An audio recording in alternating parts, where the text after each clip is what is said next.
Magandang umaga po sa inyong lahat. Natutuwa kong makilala kayo. It's a little bit strange, very the big place. We have a Sunday sermon. I came from Ortigas Church. Our brethren in Ortigas, they eagerly desire to visit retreat center because since pandemic, they couldn't visit here. But it's an amazing grace of God. Every week, every Sunday, you can come to here. Our brethren, MB. Yeah. Okay, anyway, bago po tayo magsimula, manalangin po tayo. Mahal namin Ama na mahabagin at magpapala. Salamat po sa pagligtas sa amin mula sa kasalanan at pagkawasak. Salamat po sa pagkabay sa aming Christian life hanggang ngayon. Salamat po sa pagbigay mo sa amin ng dakilang pagkakataon na mag-aralang salita ng Diyos. Hiniling po namin na buksan mo ang aming puso at tainga sa salita ng Diyos. Naway maunawan namin ang salita ng Diyos sa pamamagitan ng tulong ng banal na Espiritu. Pakiusap maunawan ang kalooban ng Diyos sa pamamagitan ng salita ng Diyos. Mula sa simula hanggang sa matapos, kami ay nagtitiwala lamang sa iyong habag at biyaya. Ito po ang aming dalangin sa pangalan ni Jesus. Amen. Okay, una, buksan mo ang Biblia, Isaiah chapter 60, verse 1. Isaiah chapter 60, verse 1.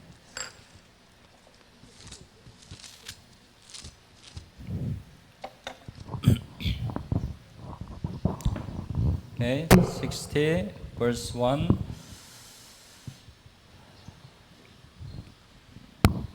Okay, basahin natin ng sabay-sabay. Ikaw ay bumangon, magliwanag ka, sapagkat ang iyong liwanag ay dumating, at ang kaluwalhatian ng Panginoon ay sumikat sa iyo.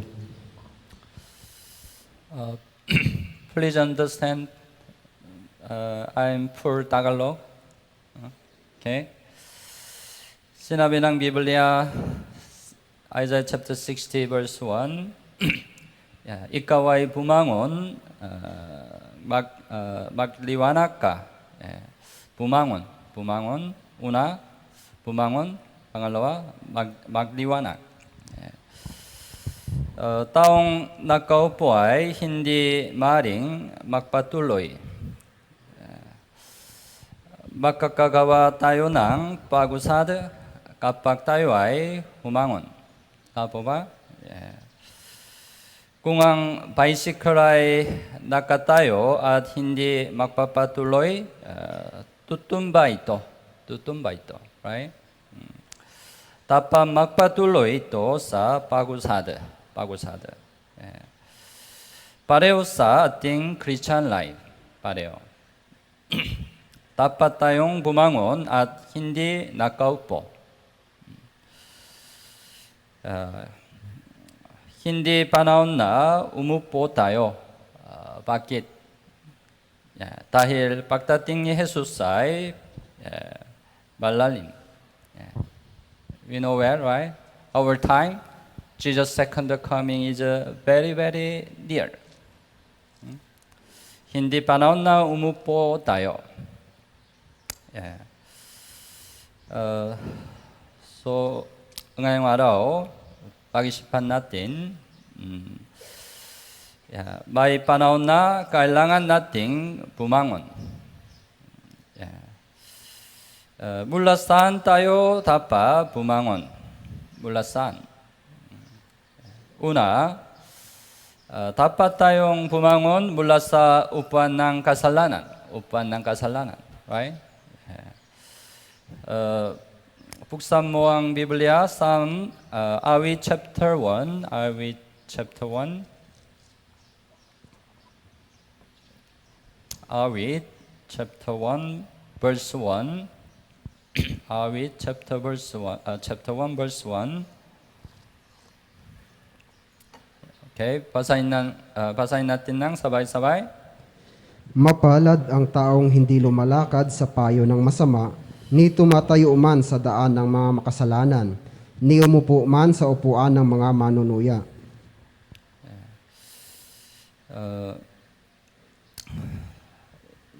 Verse 1, right?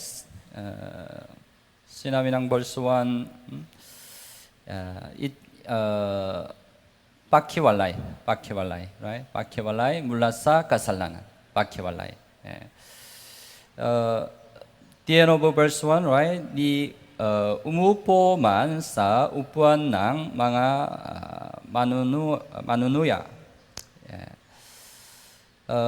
Subalit ang ating mga katawan ay hindi nais na bumangon mula sa kinaupuan ng kasalanan. We have physical flesh desire, right? Ayaw. Kapag umupo na tayo, mahirap nang bumangon ulit. Kaya hindi tayo dapat umupo sa upuan ng kasalanan. At first, we need to avoid sin.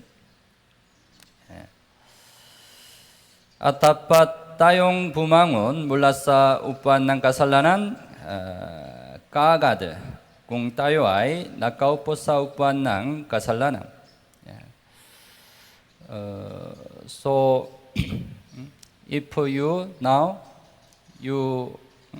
sit on the sin, as soon as possible, arise from the place, the sin. So kung tayo po ngayon ay nakaupo doon sa upuan ng mga makasalanan, so dapat po kaagad tayong tumayo dito at bumangon.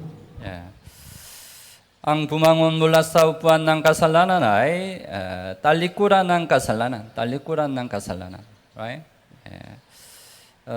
Proverbs, Kayukan chapter 28, verse 13. Kayukan 28, verse 13.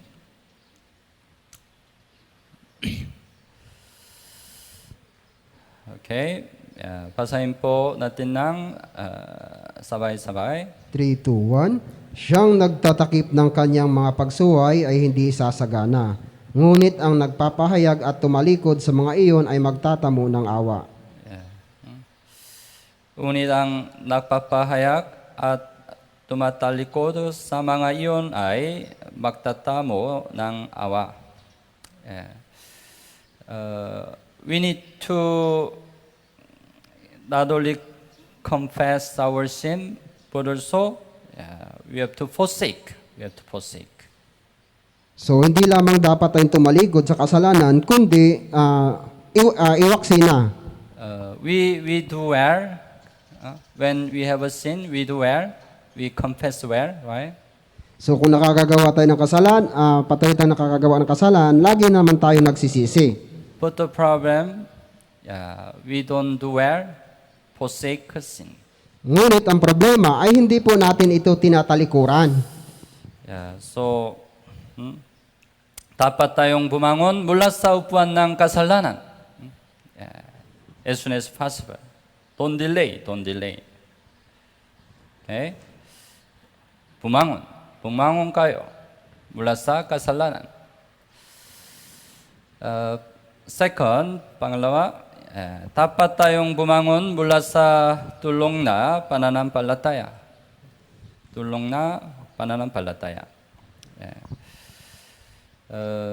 Ang taong natutulog, hindi niya alam kung anong nangyari ngayon.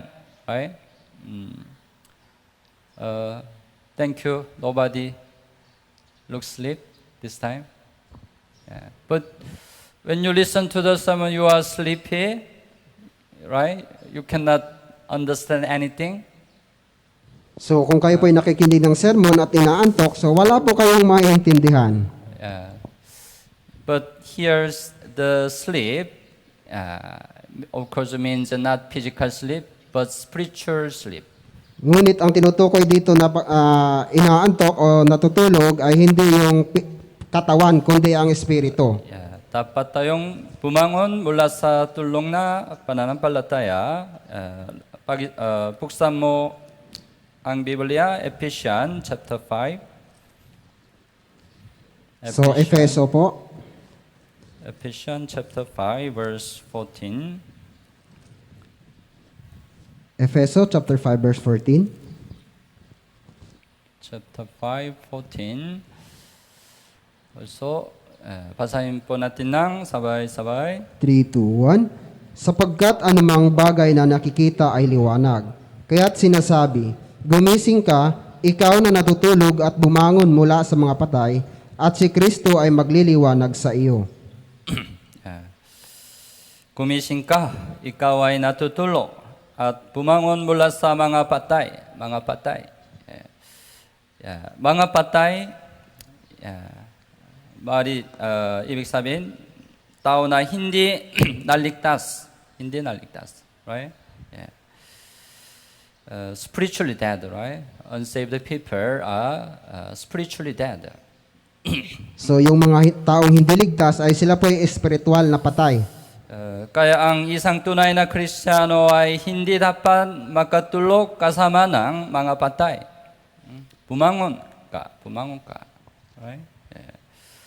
Dapat bumangon mula sa pagkakatulog. Spiritual sleep. Sa tingin ko, dahil sa pandemic ng COVID-19, ay pinakamahalagang pangyayari upang magising sa ating tulong na pananampalataya. Right? Through this pandemic by COVID-19, we can see clearly Jesus' second coming is very, very near. So sa pamagitan po ng COVID-19, nakikita po natin dito na yung ikalawang pagbabalik ng Panginoong Hesus ay napakalapit na talaga. Hindi tayo dapat magkaroon ng tulong na pananampalataya dahil malapit na pagdating ni Jesus sa ating panahon. Roman chapter 13. Roma, Kapitulo 13. Roman chapter 13. 11 and 12.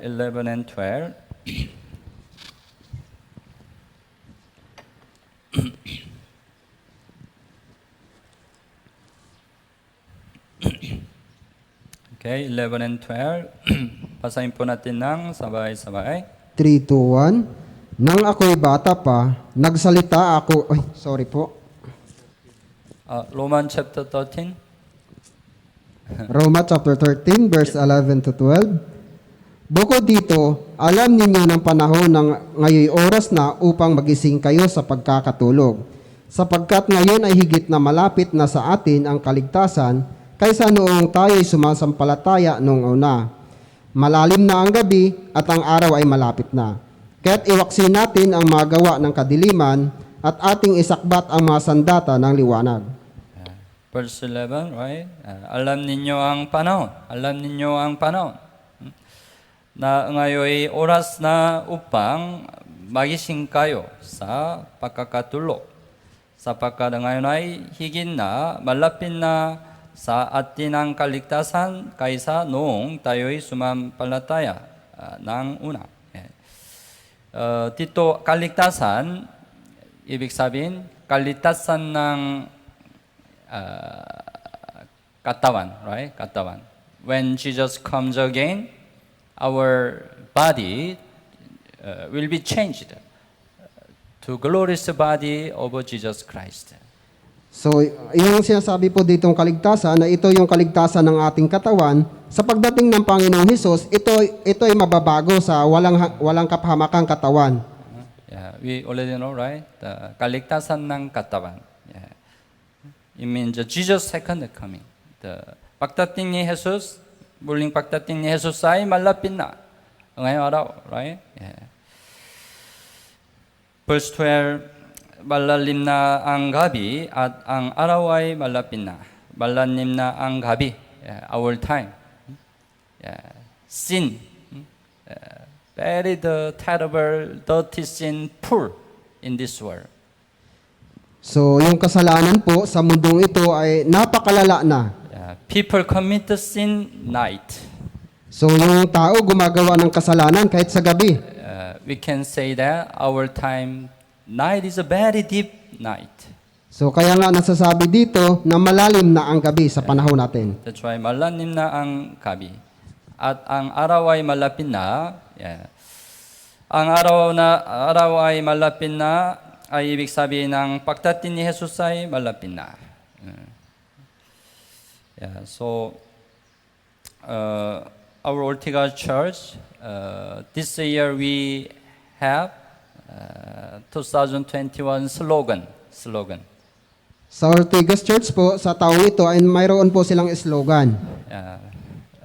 That's a slogan, prepare to meet your God.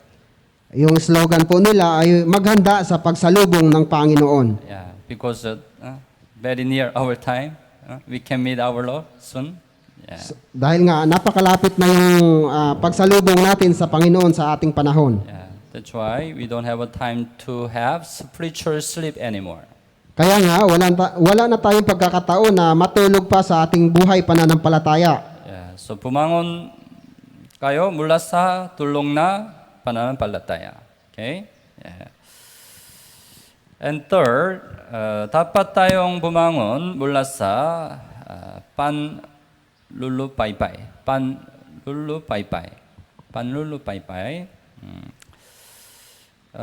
Maaari tayong lahat ay sobrang napapagod na dahil sa matagal na panahon ng pandemic. Right? Yeah. It's already 1.5 years since pandemic start. So mayroong 1 taon at kalahati na po mula na nag-umpisa na yung pandemya. We feel so tired, right? So nakakaramdam na po tayo ng pagod. Kaya dapat tayong bumangon mula sa panlulupaypay. Tama po ba? Hebrews chapter 12, buksan mo ang Biblia. Hebrews chapter 12, verse 12. Hebreo chapter 12, verse 12 po.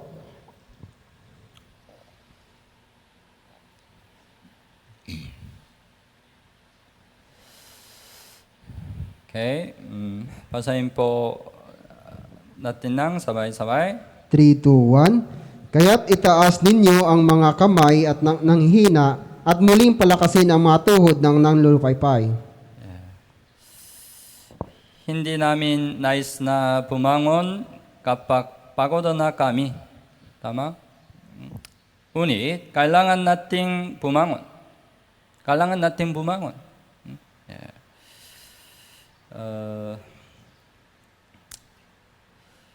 Maybe we expect we can this pandemic will be better situation soon. So umaasa po tayo yung pandemyang ito ay magiging maayos na sa mga susunod na panahon. But nobody know, right? Yeah. Ngunit wala namang nakakaalam. Yeah. Even God can allow more serious pandemic. Kahit na yung Diyos ay pinapahintulutan ng Diyos yung mas malala pang mga pandemya. Yeah. Ang mas mahirap na situation pandemic ay maaaring dumating sa atin kaysa sa ngayon. Yeah. Then we need to overcome it. So kaya nga, kailangan nating lampasan ito. Jeremiah, buksan mo ang Biblia, Jeremiah chapter 12.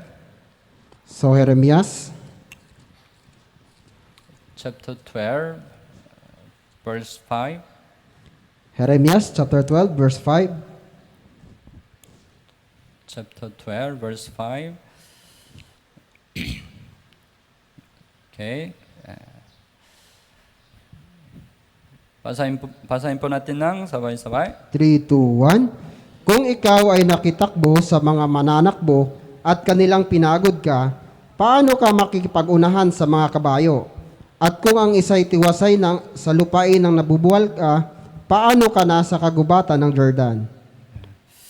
If we cannot overcome this kind of pandemic situation, if there is a more severe pandemic, how can you overcome it? Kung hindi po natin kayang lampasan ito yung sa panahong pandemyang ito, at mayroon pang susunod na mas malala pa nito, paano natin ito malalagpasan? Dapat tayong magtagumpay sa pamamagitan ng pag-isip sa Panginoon. We can do. Hebrew chapter 12.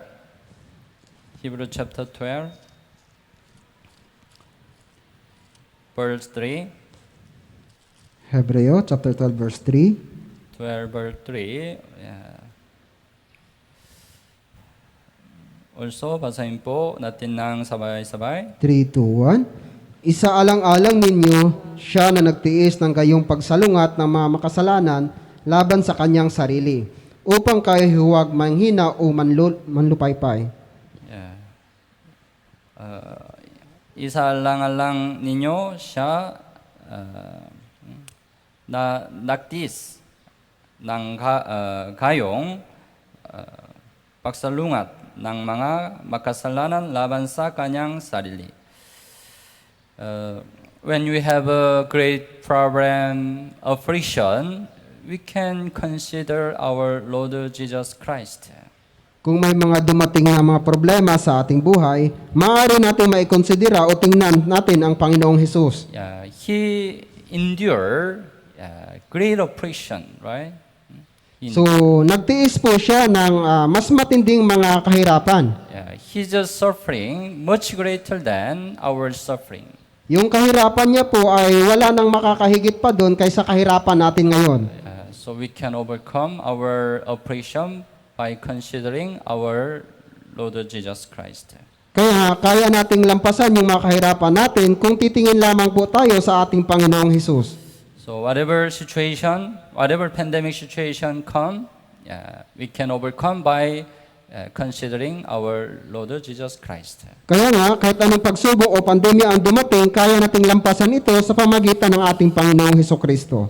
Bumangon kayo mula sa panlulupaypay. Okay? You can arise by relying on the Lord. So, kaya natin bumangon sa pamagitan ng pagtitiwala natin sa Panginoong Hesus. And bumangon kayo, fourth, dapat natin bumangon mula sa pagkabigo.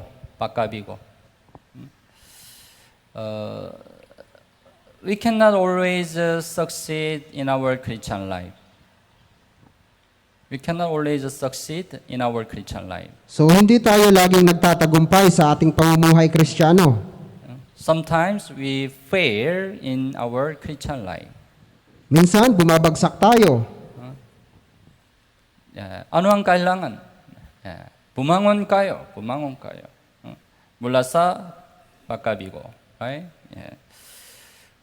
Kaikan chapter 24, buksan mo ang Biblia. Kaikan chapter 24, verse 16. Kaikan 24, verse 16.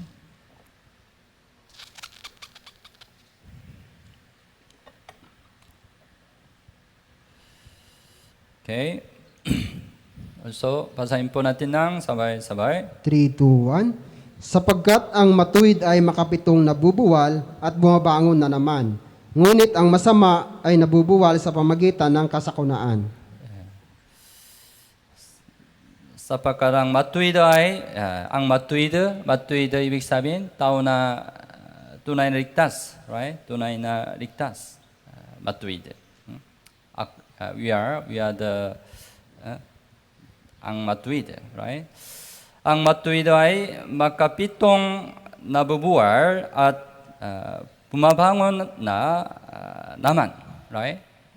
Yeah. We can fail 7 times. 7 times. Bumabagsak tayo ng 7 ulit. But we have all the power to arise again.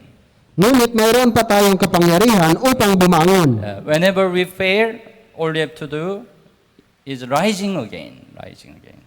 Kung tayo'y bumabagsak, wala po tayong ibang gagawin kundi bumangon ulit.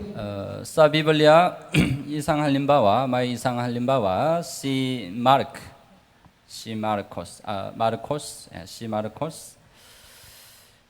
Marcos na nabigo noong una ay muling nakabawi at kalaunan ay mahalaga ring ginamit. It happened, let's check,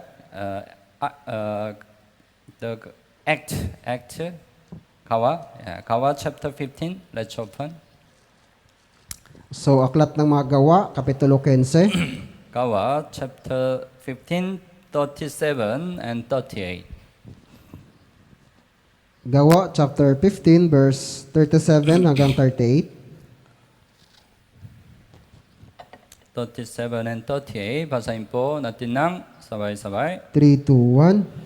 Nais ni Bernabe na kanilang isama si Juan na tinatawag na Marcos. Ngunit minabuti ni Pablo na huwag isama ang humiwalay sa kanya mula sa Pampilya at hindi sumama sa kanila sa gawain. Yeah. Si Juan na tinawag na Marcos, right? Yeah. Nais ni Bernabe na kanilang isama si Juan. Unit, verse 38, unit, minabuti ni Pablo na huwag isama ang humiwalay sa kanila mula sa Pampilya at hindi sumama sa kanila sa gawain. Marcos followed, accompanied Paul and Bernabe at first in the mission trip. Si Marcos po ay laging sumasama sa mga mission trip nila Pablo at ni Bernabe. But as we know, mission trip is not easy, right? So gaya ng inyong nalalaman, yung paglalakbay o sa isang mission ay hindi napakadali. Maybe he suffered a lot of difficulty. Marahil ay nakaranas siya ng maraming kahirapan o kapighatian. That's why during mission trip, he returned to his hometown. Kaya nga, sa kalagitnaan ng kanyang paglalakbay o sa mission trip nila, ay bumalik siya sa kanyang sariling lugar. He failed, right? He failed. So nabigo po siya. Yeah, that's why because of him,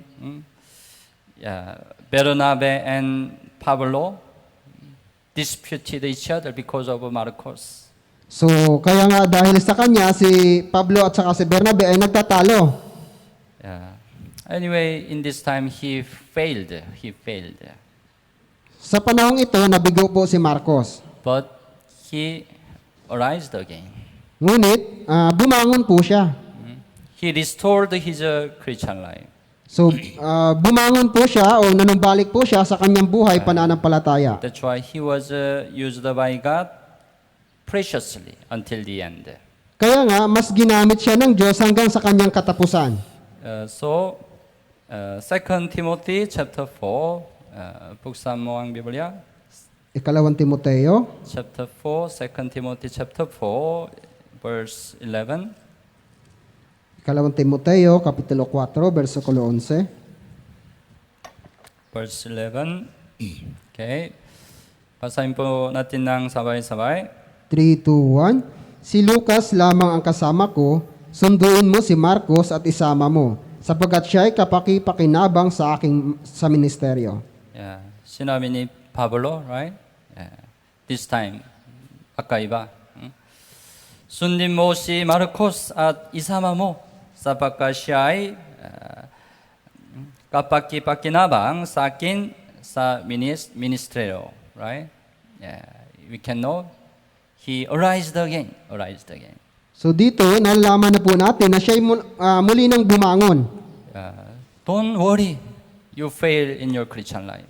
So, wag po kayong mag-alala sa pagbagsak ninyong buhay pananampalataya. Arise again. Bumangon kayo. So, kailangan lang po nating bumangon. Minsan maaari tayong mabigo sa Christian life. Ngunit maaari tayong bumangon. Okay? Maaari tayong bumangon kahit na mahulog sa kasalanan. Huwag lang padawis sa kabiguan. Huwag lang padawis sa kabiguan. So, wag po tayong magpahawak doon sa kabiguan na nangyari sa atin.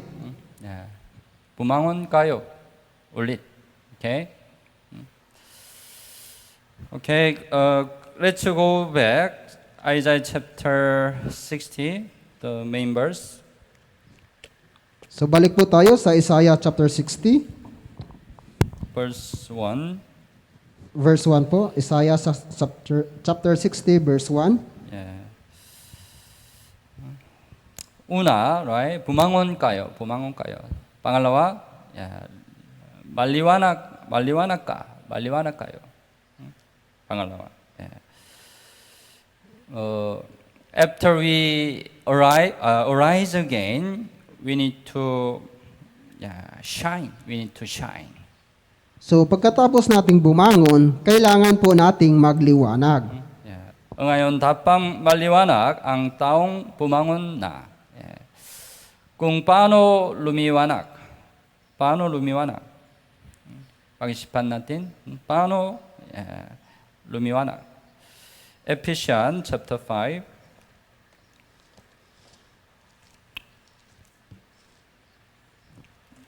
Ephesians chapter 5. Efeso chapter 5. Verse 9. Ephesians chapter 5, verse 9. So, basahin po natin ng sabay-sabay. 3, 2, 1. Sapagkat ang bunga ng liwanag ay nasa lahat ng mabuti, matuwid at katotohanan. Ang bunga ng liwanag, may bunga ng liwanag. Ay nasa lahat ng mabuti, matuwid at katotohanan. Right? Sa pamamagitan ng mabuti, matuwid at katotohanan,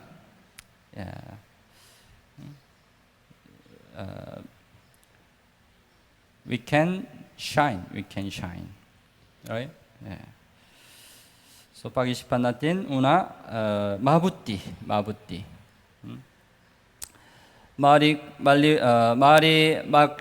Magliwanag tayo sa pamamagitan ng mabuting gawa. Mabuti ay mabuting gawa. Right? Matthew chapter 5.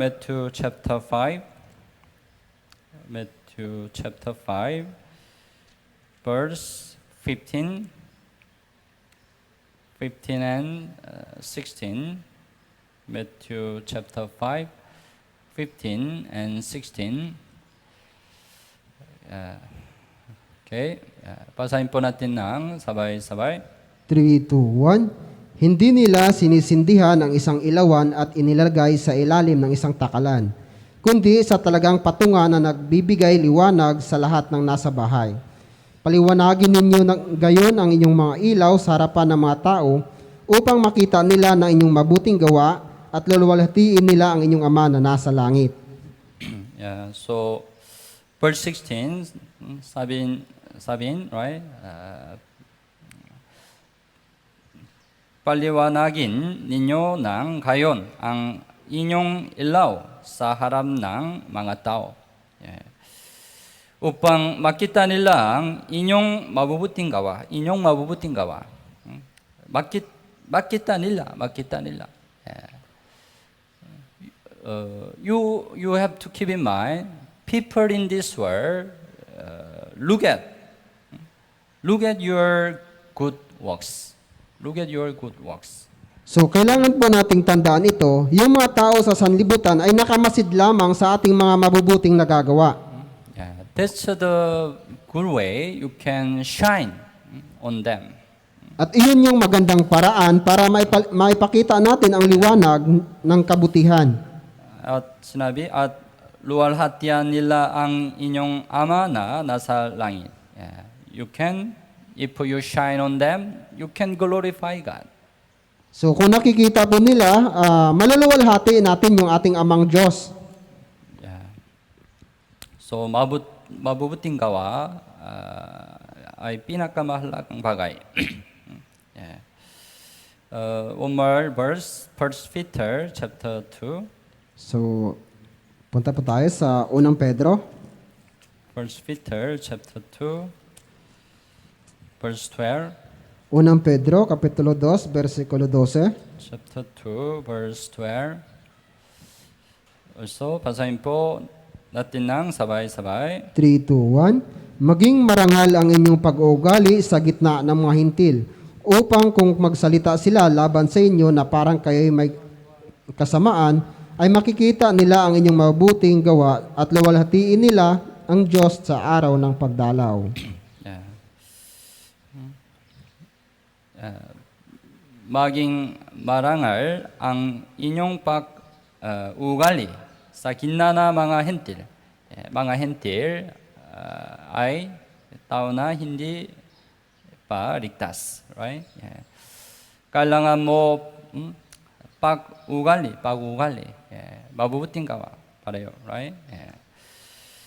makita nila ang inyong mabubuting gawa. makita nila. They always observe you. Kailangan po nilang makita yung ating mabubuting gawa dahil lagi lamang po silang nakamasid sa atin. They check whether you show good works or not. Lagi silang nakatingin sa atin at inoobserbahan tayo kung gumagawa tayo ng mabuti o hindi. When we show good work, someday we can evangelize them. Kung nakikita po nila sa atin yung ating mabuting gawa, balang araw ay maaakay natin sila. Right?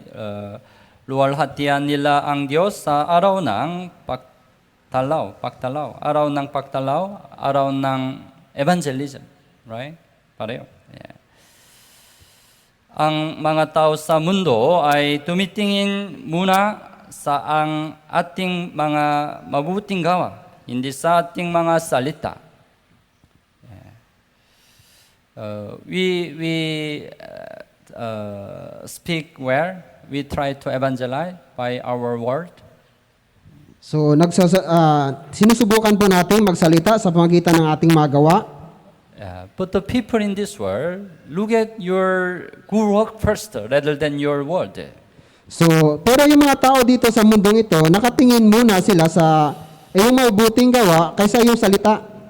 1 Peter chapter 3. Unang Pedro, Chapter 3. sa likod lang po. Chapter 3, verse 1 and verse 2. Unang Verse Pedro, 1 and chapter verse 3. 2. Oh. So, okay, basahin po natin ng sabay-sabay. 3, 2, 1. Gayon din naman kayong mga asawang babae, pasakop kayo sa inyong sariling asawa, kahit ang ilan sa kanila ay hindi sumusunod sa salita, upang mahikayat ng walang salita sa pamagitan ng ugali ng kanilang asawang babae. Kapag nakikita nila ang dalisay at ninyong pag-uugali. Yeah. Pasakop kayo sa inyong sariling asawa, kahit na ang ilan sa kanila ay hindi sumusunod sa salita, upang makikaya ng walang salita sa pamagitan ng ugali ng kanilang asawang babae. So, wife who got saved can evangelize husband who are not saved through good works. So, yung mga kababaihan o sisters, maakay ninyo yung inyong mga asawa na hindi paligtas sa pamagitan ng lagi nating ginagawa o yung kabutihang ginagawa natin. Verse 2, right? Kapag nakikita nila ang talisay at magaling ninyong pag-ugali. The Bible repeatedly said, the people who are not saved, look at your good work. So sa Biblia, lagi inulit-ulit po ito na yung mga taong hindi paligtas o hindi nakaunawa ng kaligtasan ay laging nakamasid sa iyo bilang taong ligtas. Yeah. What's the good works? So ano yung gawang mabuti? Yeah. You need to show your good change after you got saved. So kailangan nilang makita yung pagbabago natin pagkatapos ng tayo'y maligtas. Yeah. Anong nagbago sa inyong buhay pagkatapos ng kaligtasan?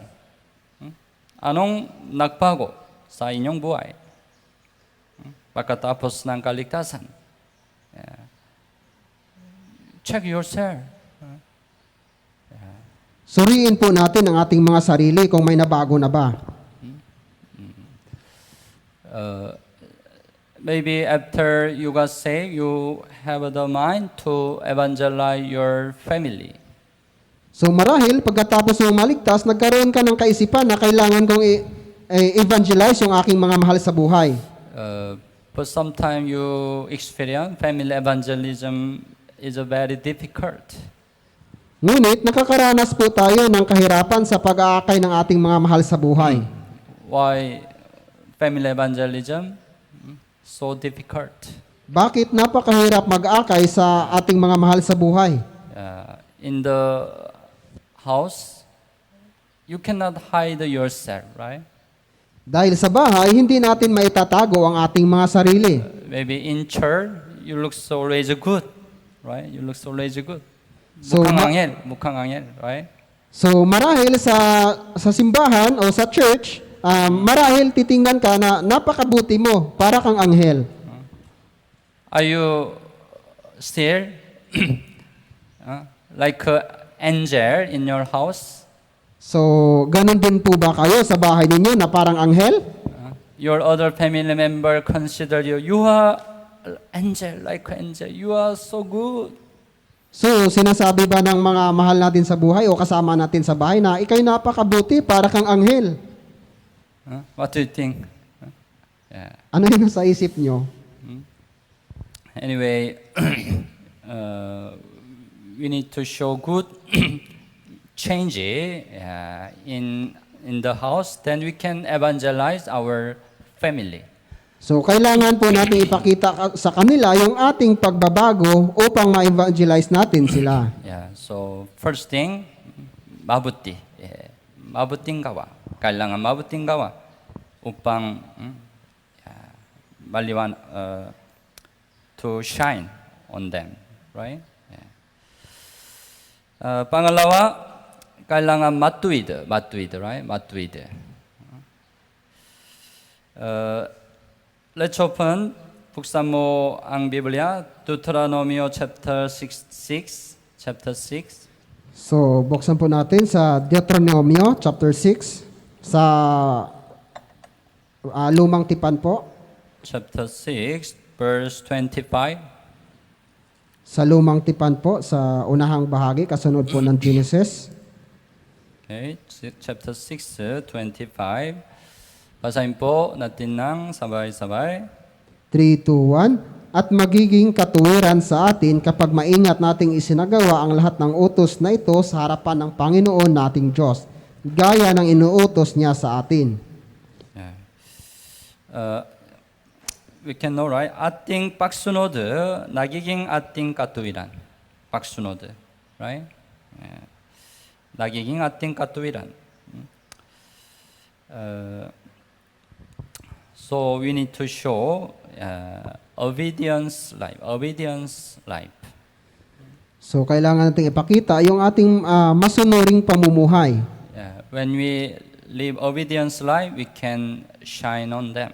So, kung namumuhay tayo sa ganong bagay o sa pagsunod na pamumuhay, magliliwanag po tayo sa mga paningin nila.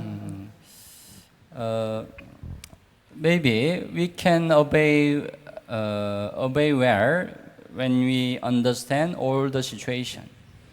So, Marahil makakasunod tayo sa lahat ng bagay na ito kung maintindihan po natin yung ating sitwasyon ngayon. But it's not easy to obey when we don't understand all the situation. Ngunit napakahirap po sumunod kung hindi natin naintindihan yung ating sitwasyon. Subalit dapat tayong sumunod kahit hindi naintindihan ang lahat ng situation. That's real obedience. Yun po yung tunay na pagsunod, kahit hindi natin naintindihan yung sitwasyon natin, kailangan pa rin natin gawin. Kailangan ng pananampalataya para sa buong pagsunod.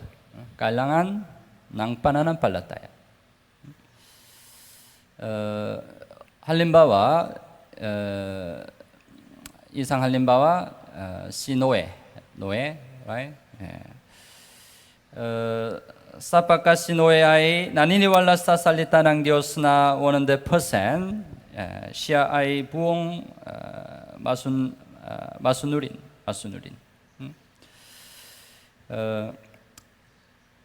Buksan mo ang Biblia, Genesis chapter 6,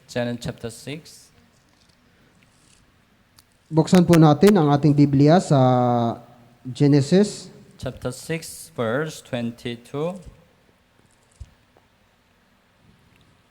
6 verse 22. Okay, basahin po natin ng sabay-sabay. 3, 2, 1. Gayon ang ginawa ni Noe, ginawa niya ang ayon sa lahat ng inuutos sa kanya ng Diyos. Ginawa niya ang ayon sa lahat ng iniutos sa kanya ng Diyos. Lahat ng iniutos. Pagsunod, right? Huling pagsunod. Chapter 7 also, chapter 7 verse 5. Chapter 7 verse 5. Basahin po natin ng sabay-sabay. At ginawa ni Noe ang ayon sa lahat ng inuutos sa kanya ng Panginoon. Ginawa ni Noe ang ayon sa lahat ng iniutos sa kanya ng Panginoon. Lahat, right? He showed good example. The 100% obedience. As we know, Noah made the ark, right? Made the ark. So gaya na po ating nalalaman, si Noe po yung gumawa ng arko. He heard God will judge this world by water. So dahil narinig niya na huhukuman ng Diyos ang mundong ito sa tubig. Hindi madaling maniwala na hinatulan ng mundo sa pamamagitan ng tubig sa oras na iyon. Dahil walang ulan sa oras na iyon, kahit isang beses. Walang ulan. They didn't know what's the rain. Genesis chapter 2, verse 5, Genesis chapter 2, verse 5 and verse 6, 5 and 6. Okay, 5 and 6, basahin po natin. 3, 2, 1. Nang sa lupa ay wala pang tanim sa parang at wala pang damo na tumutubo sa parang, sapagkat hindi pa nagpapaulan ang Panginoong Diyos sa lupa at wala pang taong nagbubungkal sa lupa. Ngunit may isang ulap na pumapaitaas buhat sa lupa at dinidilig ang buong kapatagan ng lupa. Sinabi ng Biblia, right? Hindi pa nagpapaulan ang Panginoon Diyos sa lupa. Walang ulan. Ngunit may isang ulap na pumaitaas buhat sa lupa at dinilig ang buong kapatagan ng lupa. That's why Noah also not easy situation to complete belief. Kaya nga, sa panahon ni Noe, nahirapan din po siyang lubusang maniwala. Maybe he couldn't understand why God commanded to make the ark. Marahil sa panahon niya, hindi niya rin po naintindihan bakit inutusan siya ng Diyos na gumawa ng barko. But even he couldn't wholly understand, just obeyed. Bagaman hindi niya po naiintindihan, sumunod lamang po siya. 말이 나이심 ng karamihan sa mga tao na si Noe ay kakaiba at pinuna siya. Right? Oh, Noe,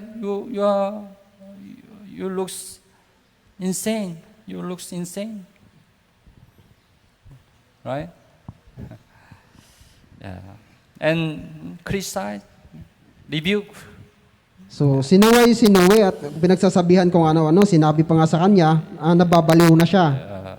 But Noah just focus on the word of God. Ngunit si Noe ay nakatuon lamang doon sa salita ng Diyos.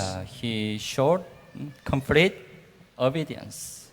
Ipinakita po niya yung halimbawa ng lubusang pagsunod. Magliwanag tayo sa pamamagitan ng pagsunod dahil ang pagsunod ay magandang bagay sa harapan ng Diyos, right? We can shine on the people through our obedience. So, magliliwanag po tayo sa harapan ng mga tao sa pamagitan ng ating pagsunod. That is our righteousness saying. Yan po yung tinatawag sa atin na katuwiran. And then the last thing, huling bagay, katotohanan, right? We can shine sa pamamagitan ng katotohanan. Katotohanan ay matapat.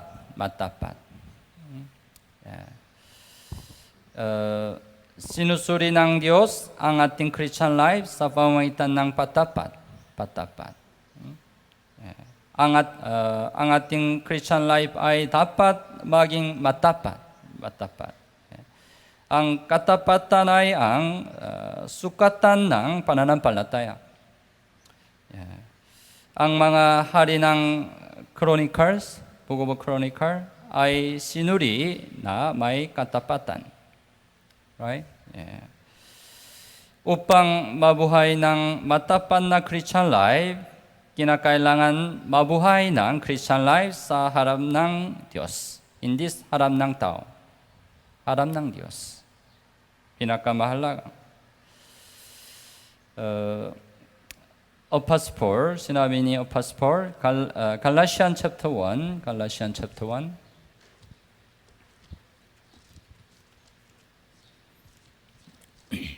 Galatians chapter 1, verse 10.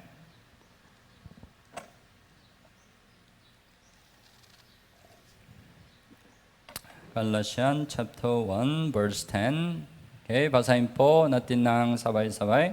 3, 2, 1. Ako ba'y naghahangad ng gayong pagsang-ayon ng mga tao o ng Diyos? O sa sinisikap ko bang bigyang lugod ang mga tao? Kung ako'y nagbibigay lugod pa rin sa mga tao, hindi sana ako naging alipin ni Kristo. We can know that Apostle Paul tried his best to please God, not please man. Gaya ng ating nalalaman, si Apostol Pablo ay sinusubukan niya palagi yung purihin yung Diyos at hindi yung papuri sa tao. Kinakailangan mabubuhay ng Christian life sa harap ng Diyos.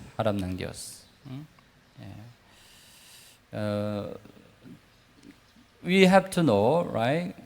God searches our heart. So, kailangan po nating malaman na yung Diyos ay sumusuri sa ating mga puso. We cannot hide anything before God. Wala po tayong maitatago sa harapan ng Diyos. But our Christian life stand before God. Yung ating pamumuhay bilang isang Kristiyano ay tumayo doon sa harapan ng Diyos. 1 Thessalonians chapter 2. Unang Tesalonica, chapter 2. Chapter 2, verse 4.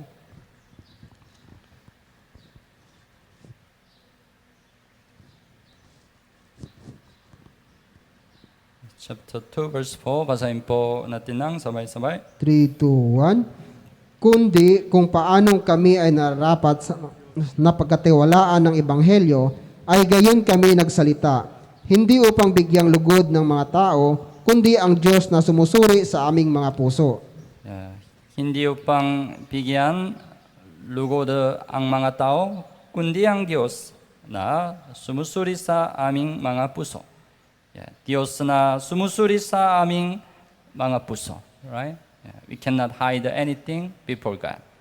So wala po tayong maitatago sa harapan ng Diyos. That's why we need to try to please the Lord who search our heart. So kaya kailangan nating subukan na purihin yung Diyos na sumusuri sa ating puso. To live a Christian life before God, we need to fear God. Fear God. Upang makapamuhay tayo sa harapan ng Diyos ng maayos, kailangan nating matakot sa Diyos. Ang isang tao na matakot sa Diyos ay maaaring mabuhay ng matapat na buhay.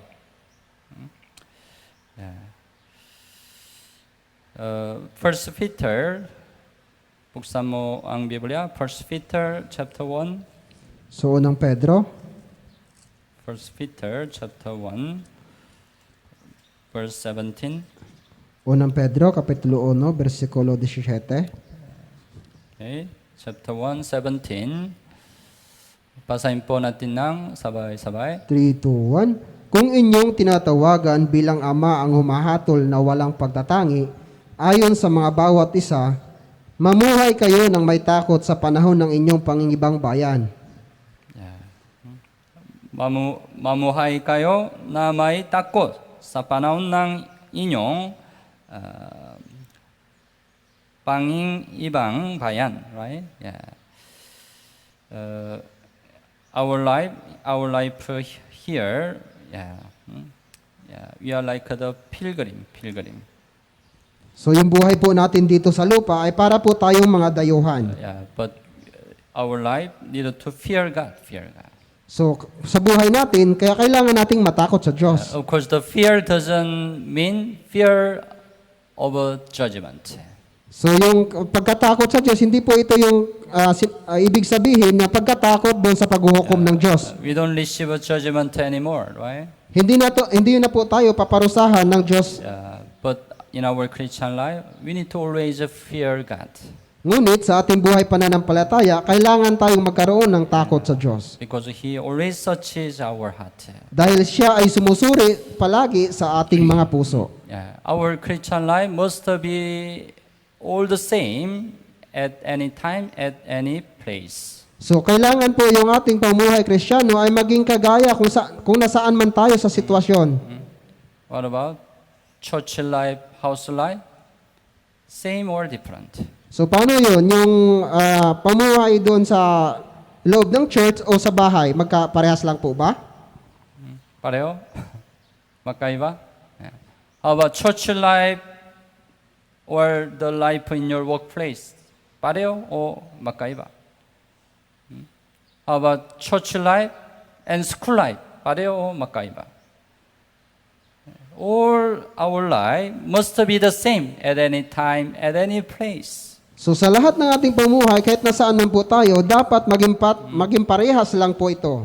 That is the life live before God, right? Yan yung pamumuhay sa harapan ng Diyos. At dapat magkaroon tayo ng malayang konsensya. Apostle Paul really tried his best. He tried his best to live without any guilty in his conscience. So gaya po ni Apostol Pablo, sinusubukan niya pong mamuhay ng walang malinis yung budhi niya. Gawa chapter 24. Gawa chapter 24, 16. Gawa chapter 24 verse 16. 24, 16.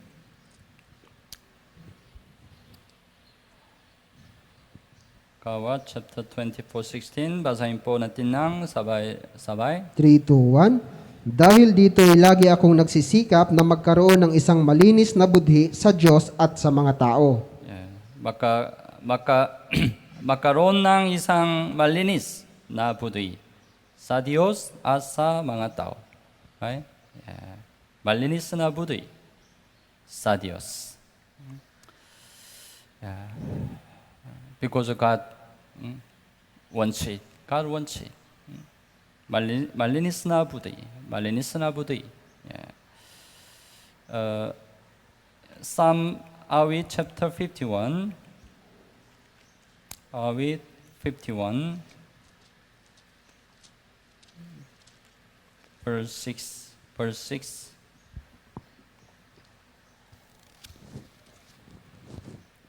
Awit chapter 51 verse 6. Verse 6.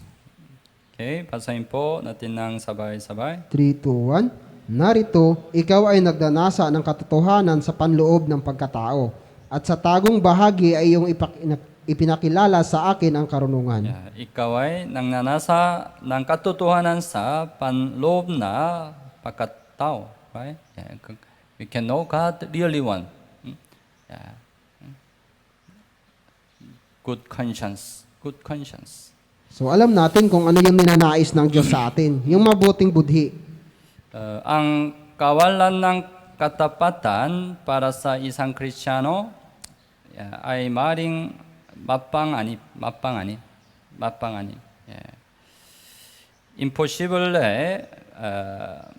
magpaliwanag tayo, right? Yeah. It's very critical. If we are not honest before other people, it's a very critical thing as a born-again Christian. So yun po yung nakapakadiribleng bagay kung hindi tayo nagiging tapat, lalo na sa harapan ng mga tao. We cannot shine anymore. Hindi na po tayo magliliwanag sa kanila. We cannot evangelize anybody. So wala na po tayong magagawa sa evangelism. Minsan, we can be tempted because of money. Minsan, nahihila tayo doon sa tukso sa sa pera. The people in this world,